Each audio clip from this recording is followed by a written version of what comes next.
article, behavior. Nasa last ito yung pinakamahalaga. Sa totoo lang, ito yung pinakamahalaga. Yung attitude mo, yung pakikisama mo, pakikisalamuha mo sa ibang choir, sa kasamahan mo. Section 1, Article 5, Section 1, Behavior. First and foremost, love God in the ministry with all your heart. Ito yung pinakamahalaga dyan. Pag pumasok ka sa choir, mahalin mo yung ministry. Mahalin mo yung simbahan, mahalin mo yung mga co-choirs mo. When you say love, hindi lang yung romantic love. Di ba may different kinds of love? Yung agape, yung philia. Basta yung hirap. Basta, mahalin niyo yung ministry niyo. When you say, mahalin mo yung ministry mo, huwag mong gagamitin excuse yung simbahan sa mga personal mong gawain. Not your regular activities. Yung gagala ka, tatambay ka, tapos gagamitin mo yung simbahan as an excuse. When you use the name of church as an excuse, ibig sabihin hindi mo mahal yung simbahan. Ibig sabihin, nag-choir ka lang para may magamit ka excuse sa magulang mo. Behavior. Behavior pa din. Inulit. Next. Disrespect to co-servers, priests, pastoral workers, and other servants will be considered as an offensive action. Ano yun natin ispa? Hindi lang dapat kasamaan nyo sa choir yung gagalangin nyo, pati yung pare, at lahat ng nagsiserve dito sa loob ng simbahan. Kahit sila Papa Alfie, sila Brotherhoods, yung mga nasa pastoral council, naggagalangin niya din sila. Huwag kayong maniwala sa iba. Siguro naman sinasabi ito ng social media na respetuhin mo lang yung may deserve na respeto. At inis hindi ko siya respetuhin kasi hindi niya naman deserve na respetuhin. Paano mo nasabi? Lahat ng tao deserve na respetuhin. At inis mas maganda ako sa kanya. Bakit ko siya respetuhin? Walang edad yung pagrespeto. Ikaw, mas nakatanda pa sa'yo, so ibig sabihin hindi mo deserve na respetuhin. Wala sa edad yung respeto. Lagi niyong iisipin na kahit na mas bata yan sa akin, deserve niya pa rin ng respeto. Kasi ako, mas bata din ako kumpara sa iba, pero nire-respeto nila ako. Yun yung lagi niyong iisipin. Lahat ng tao deserve na respetuhin. Kahit na atilis ka, hindi naman ako respetuhin. Atilis ko wala rin akong respeto sa iba yan. Ba't ko gagawin yun? Kasi tao siya. Kung hindi mo siya kaya respeto as an elder or rerespetuhin ko siya kasi officer siya. Rerespetuhin ko siya kasi mas nakakatanda siya sa akin. Lagi, sinabi lang ito sa amin kahapon, na huwag mong rerespetuhin yung tao mas nakakataas sa'yo. Na rerespetuhin ko siya kasi officer siya. Rerespetuhin ko siya kasi mas matanda siya sa akin. Respetuhin niyo siya bilang kapwa niyo, na tao din siya, katulad niyo din siya. Kasi once na nirespeto mo yung tao na, for example ako, mas nakatanda ako sa inyo. Huwag niyo isipin na mas nakatataas ako sa inyo. Nakatatanda lang kami, pero hindi kami nakatataas. Gets niyo ba? Gusto ko pa-usap. Tapos, never use the name of the ministry. Nasabi ko ito kanina, huwag niyo gagamitin lagi yung simbahan para gumala kayo. Kasi nadadama yung simbahan, at hindi lang yung simbahan, pati yung kapwa yung servers. Magugulat na kayo, pupuntang magulang dito. Nasaan yung anak ko? Tapos nasa galaan ka pala, hindi namin alam, hindi ka nagsasabi sa magulang mo. Bago kayo gumawa ng action, lagi nyo iisipin yung consequences. Lagi nyo iisipin na, pag ginawa ko to, madaming madadamay, madaming maapektuhan. Pwedeng ikaw din, maapektuhan ka. Pag ginawa ko to, pwedeng hindi na ako pag-serve ni mama. Pwedeng patigilin niya ako sa simbahan. Kaya, bago kayo gumala kung saan-saan, isipin niyo muna, nakapagpaalam na ba ako? Alam ba ng magulang ko kung saan ako pupunta? At kung hanggang anong oras to? Lagi kayong magpapaalam pag sa simbahan. Lagi niyo sasabihin, pupunta ako sa simbahan ma, ganitong oras ako uuwi. At kung ano sinabi mo, ganun ka talagang oras uuwi. Gulo ko. Okay. Next. Remember the golden rule. Ano ba yung golden rule? Ano yung golden rule, Maypay? Sige na nga. Wag mong gawin sa iba yung ayaw mong gawin sa'yo. Ano ulit yun? Ano ulit yung sinabi niya? Wag mong gawin sa iba ang ayaw mong gawin sa'yo. Ano ulit yung sinabi niya? Wag mong gawin sa iba.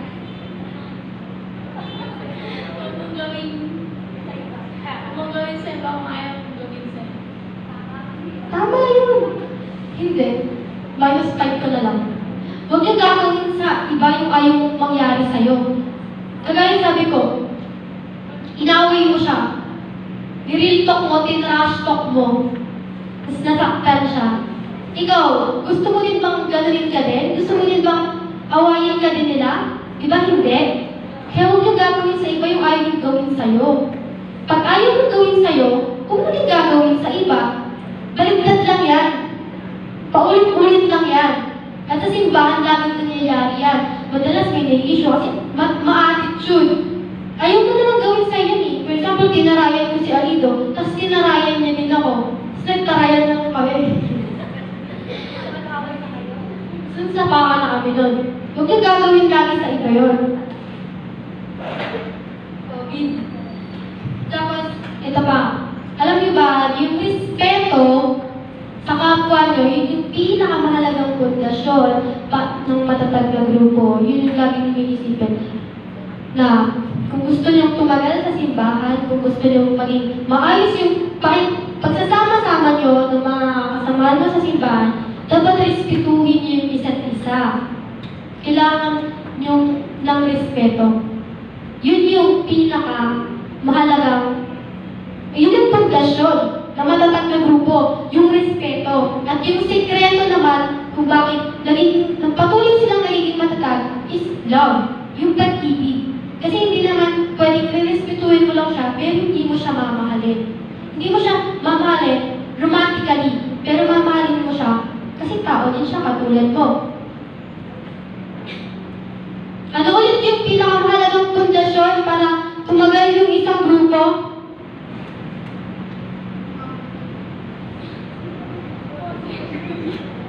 Ano ulit yun? Ano yung sinabi ko kanina? Ano yung pinakamahalagang pundasyon? Ano? Respeto. Ano naman yung sekreto ng matatag na pundasyon? Love. Ano Tagalog ng love? Pagmamahal or pag-ibig. Hindi pwedeng respeto lang. Dapat mahal niyo yung isa't isa. Okay. Pag nilabag ko yung Article 5, Behavior, Section 1, yung first warning, ano yung laging first warning? Oral warning. Second warning? Third warning, 1 month suspension. Hindi namin ito confiscate yung pasak mo, pero wala kang serve. Mag-serve ka mag-isa sa bahay nyo. Pwede kang magsimba, pero hindi yung may kita nyo kanya, ako suspended ako kunyari, tapos pumunta akong simbahan. Tapos may kita mo, alam ba't kita sa simbahan, suspended ka? Magsisimba lang eh. Attitude mo naman. Sisimba, di sila magsimba. Baka mamaya awayin niyo pag nakita ng suspended at pumunta ang simbahan.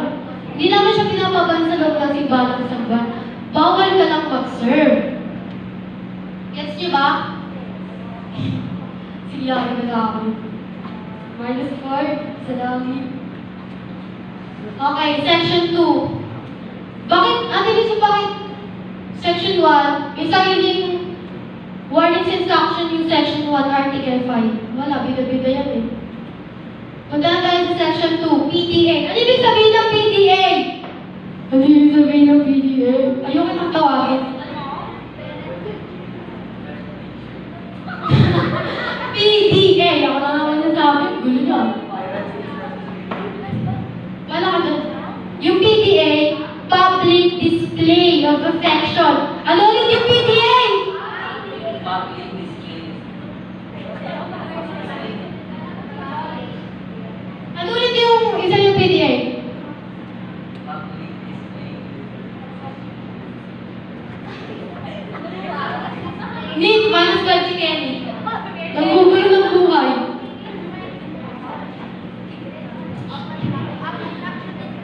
Affection kaya yan. Love, may bagong saksakis dito. Saya yan. public display of affection. What do you mean? What do you mean by PDA? Bakit may PDA dito? Hindi namin pinagbabawal totally yung magjojowa or sabi natin, girlfriends and boyfriends sa loob ng simbahan. Kasi normal lang naman na ma-in-love tayo. Normal lang naman na maging crush ko siya. Pero, pag nasa loob ka ng simbahan, respetuhin mo yung altar, respetuhin mo si God. Nagsiserve ako, hindi dahil sa kanya, hindi dahil sa kaibigan ko, or whatever. Lagi nang iisipin na kasi madalas pag nagkakaroon na ng boyfriends, girlfriends sa loob ng simbahan, nawawalan tayo ng gana mag-serve eh. Mag-serve lang tayo pag nandyan siya. Ginagawa natin basihan yung isang tao.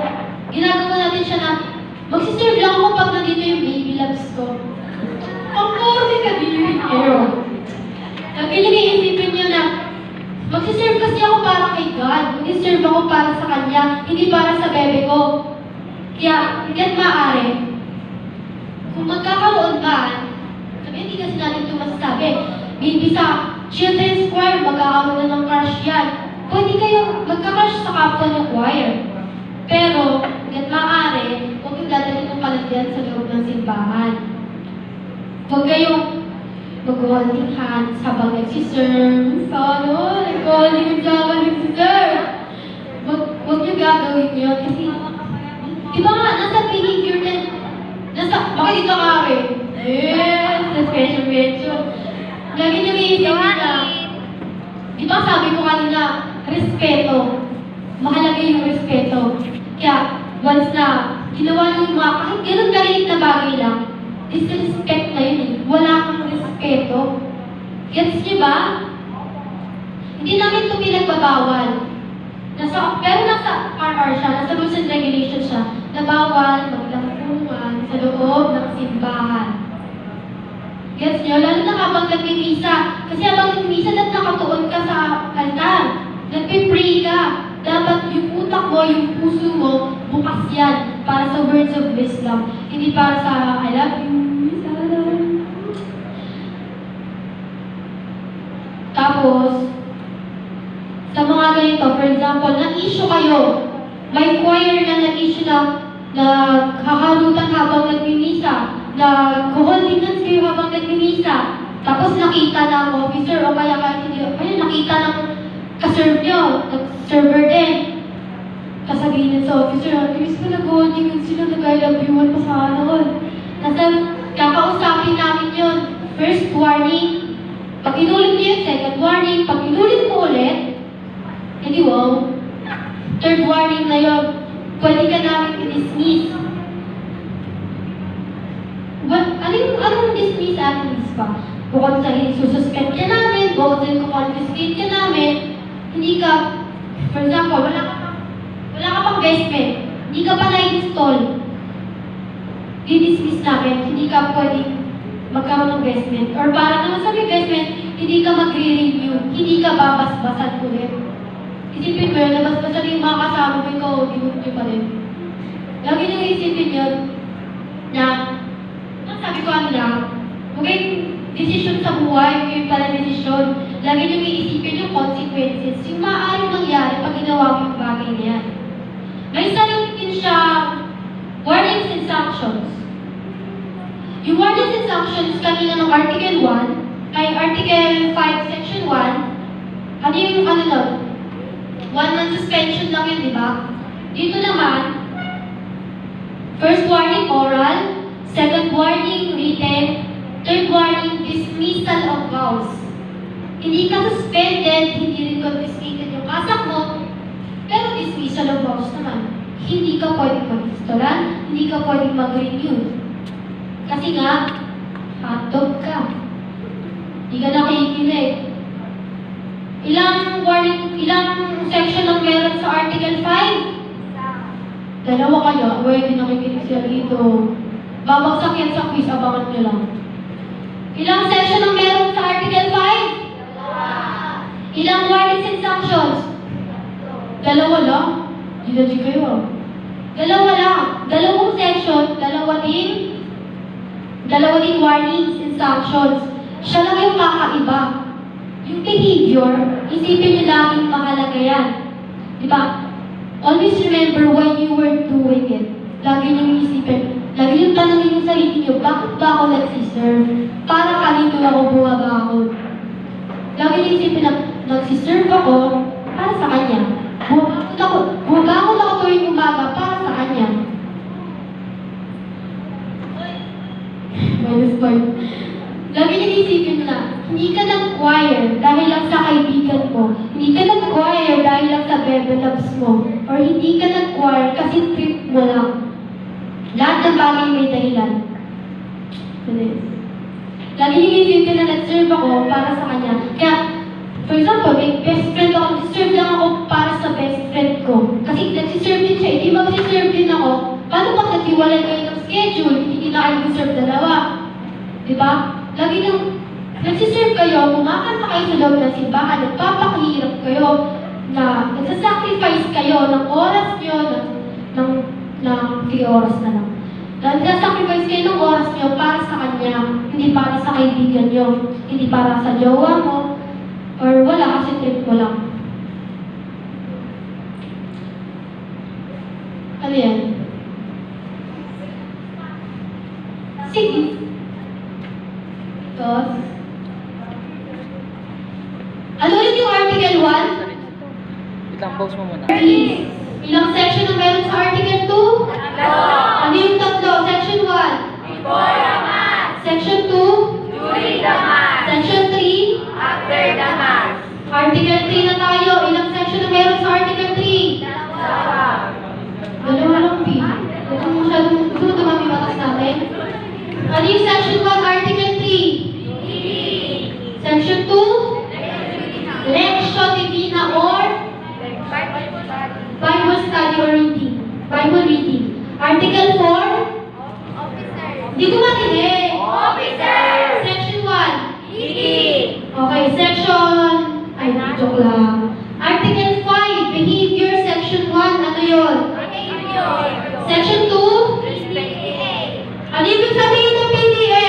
public display of righteousness. Ano ibig sabihin ng PDA? Public display of affection. Very good, basta. Ano? Ano ibig sabihin ng... Okay, behavior. Article 4. Okay. Nag-reserve tayo because it's for our own sake. Lagi nung susundin yung batas, hindi lang yan para sa simbahan, para din yan sa inyo. Susundin niyo yung sinabi kong rules and regulations kasi para maging maayos tayo. Para magkaroon tayo ng civilization. Huwag niyo gagamitan, sinasabi sa inyo, huwag niyo gagamitin yung simbahan as an excuse para sa magulang ko. Para lang payakin